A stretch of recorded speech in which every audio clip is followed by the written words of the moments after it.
बच्चों, जैसा कि हम लोग जानते हैं कि हमारा जो भूगोल है, इसमें आज हमारा लेसन 2 है और उसका नाम है विश्व जनसंख्या घनत्व, वितरण, घनत्व और वृद्धि।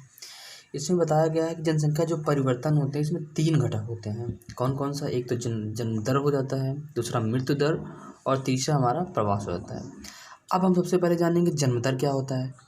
जो जन्म दर होता है, कोई भी प्रदेश, मान लो कोई प्रदेश है, किसी प्रदेश में जितनी भी जनसंख्या निवास करती है, वहाँ के जनसंख्या निवास करने के अनुपात को ही हम जनसंख्या घनत्व कहते हैं।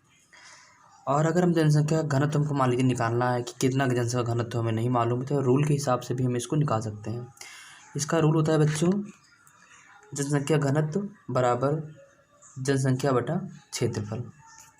अब हमें ये ध्यान देना होता है कि अगर हमें जनसंख्या घनत्व निकालना है तो हम पहले वहाँ के जनसंख्या पता करेंगे, वहाँ पे कितने लोग निवास करते हैं, कितनी जनसंख्या है वहाँ पे। ये सब जानने के बाद जो है हम आगे का सोचेंगे। इसके बाद जनसंख्या वृद्धि से क्या क्या हमें फ़ायदा होता है, क्या क्या अभिप्राय है, इसका मतलब क्या है, क्यों जनसंख्या वृद्धि हो रही, इससे हमें नुकसान क्या है, इससे हमें फ़ायदा क्या है। किसी जो क्षेत्र होता है उसमें एक समय होती है और उस समय के अवधि के दौरान उस क्षेत्र में जितनी जनसंख्या वृद्धि हो जाती है उसे उस क्षेत्र की जनसंख्या वृद्धि कहते हैं। जैसे विश्व में उच्च जनसंख्या वाले घनत्व जो है अनेक क्षेत्रों में है। ऐसे बहुत सारे क्षेत्र हैं जहाँ पे जनसंख्या बहुत ज़्यादा है। जैसे अपना उत्तर प्रदेश, यहाँ पे जनसंख्या बहुत है। राजस्थान है, वहाँ का क्षेत्रफल बहुत अधिक है। तो ऐसे ही हर देश में अलग अलग भागों में कहीं जनसंख्या अधिक है और कहीं पर जो है वहाँ का क्षेत्रफल अधिक है।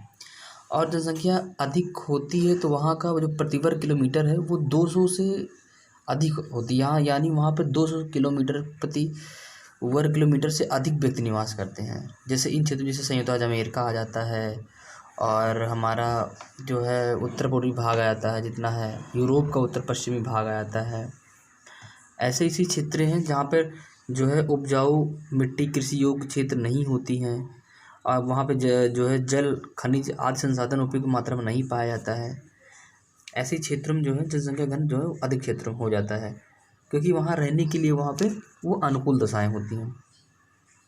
अच्छा, जन्म दर और मृत्यु दर क्या होता है? जन्म दर और मृत्यु दर में क्या अंतर होता है, हम उसके बारे में बताते हैं। जन्म दर जो है जितनी भी, यानी कि प्रति 1000 स्त्री जो होती हैं, इनके जन्म के लिए जीवित जो बच्चे होते हैं उनके दोनों के अनुपात निकाला जाता है। इन्हीं दोनों के अनुपात को ही हम जन्म दर कहते हैं।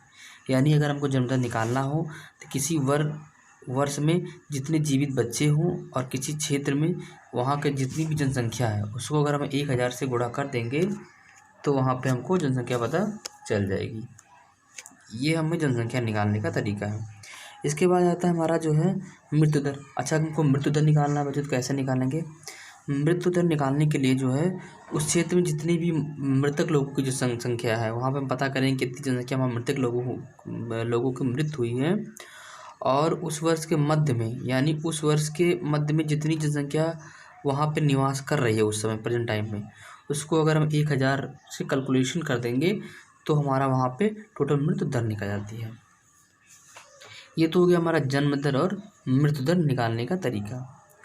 इसके बाद अगर हमको बताया जाए कि प्रवास क्या होता है और अपकर्ष क्या होता है, अब हम प्रवास के बारे में जानते हैं। पहले प्रतिकर्ष कारक पढ़ते हैं। प्रतिकर्ष कारक क्या होता है बच्चों? ऐसा क्षेत्र जहाँ हमें रहने के लिए जो है फिर अच्छी अनुकूल दशाएं मिल जाएं, भूमि अच्छी हो, वहाँ पे बेरोजगारी ना हो, रहन सहन की निम्न दशाएँ हो, राजनीतिक उपद्रव ज़्यादा ना हो, वहाँ की जलवायु अच्छी हो, वहाँ महामारियाँ, सामाजिक आर्थिक पिछड़ापन बहुत अधिक ना हो, उसे हम प्रतिकर्ष कारक कहते हैं। अच्छा, अब एक अपकर्ष कारक क्या होता है बच्चों? अपकर्ष कारक वह होता है जहाँ पर वह गंतव्य, ये देश या वह स्थान जहाँ काम के लिए बेहतर अवसर हो, रहन सहन की अच्छी दशाएँ हो, शांति व जीवन की संपत्ति की सुरक्षा हमें बिल्कुल अच्छे से रहे, वो हमारा अपकर्ष कारक रहता है। इसका बच्चों में जनसंख्या वितरण है, ये आप लोग को पूरा करना है। भौगोलिक कारक, जल की उपलब्धता और जो है आर्थिक कारण, ये सब आपको काम पूरा करना है।